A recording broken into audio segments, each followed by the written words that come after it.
Welcome to our channel. Agents dig at Caitlin Clark lands two-time WNBA champion in trouble as national analyst demands strict action. Should a sports agent be sharing hot takes about other athletes in the very sport they represent? For Gina Paradiso, the answer seems to be yes. The agent of 2x WNBA champ Sydney Colson threw shade at Caitlin Clark last season for her response after a heated moment in a matchup against Jackie Young. The clip, which has since been deleted, said that CC was up to her usual antics, missing a layup, hitting Young in the face, and lobbying for a flagrant foul. Paradiso's response? Brutal. Fans of this aren't actually watching 'cause ain't no way you like watching this kind of basketball. Demonstrative, obnoxious, privileged, the agent tweeted. Fast forward to this offseason, and Colson is now Clark's teammate on the Indiana Fever. Awkward. Is that all, though? Just awkward? Because breaking down the incident in her podcast, Courtside Club, Rachel Annamarie Demita noted that this signing has been the most shocking for a lot of fans.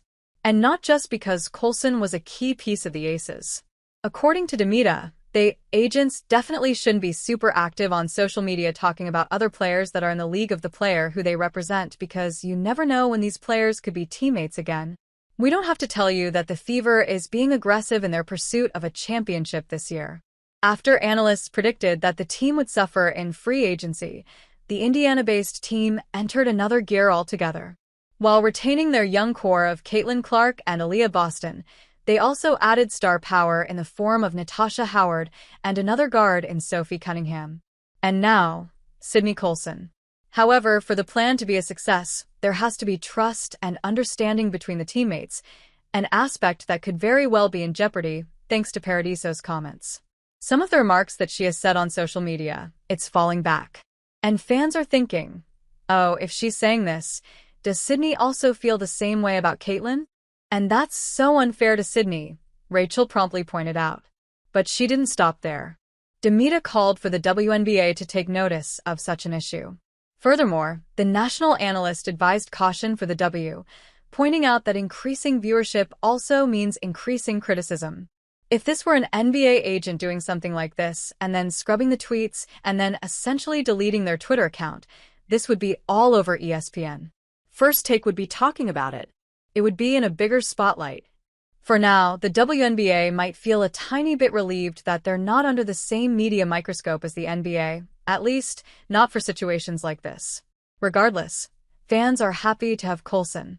Her veteran experience and pedigree will benefit the Fever's campaign toward a championship.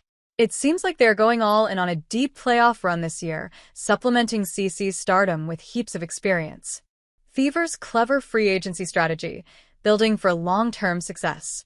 After drafting Caitlin Clark, the Indiana Fever has been thriving. The Iowa alum led her team to the playoffs after a 7-year drought, and the viewership was off the charts. With CC's presence on the team, it looks like Kelly Krauskopf is set to make a title run this year. After signing Natasha Howard and Sydney Colson, the Indiana Fever has steady hands on board. With a total of 5 chips between the two, they certainly know what they're doing. Natasha Howard, aside from providing necessary spacing and being a defensive beast, brings a lot of winning experience to the Fever. Interestingly enough, she was also a part of the Fever team that competed in the finals against the Lynx in 2015. Howard has won 3 championships in her career so far, 1 with Minnesota and 2 with Seattle. Colson, on the other hand, has experienced more recent success. She was a part of the Las Vegas Aces squad that won back-to-back titles in 2022 and 2023. Though her playtime was limited, her defensive presence was a huge factor in their finals triumph. With Colson and Howard, the Indiana Fever has an opportunity to do something great. Aside from their on-court performances, their experience will definitely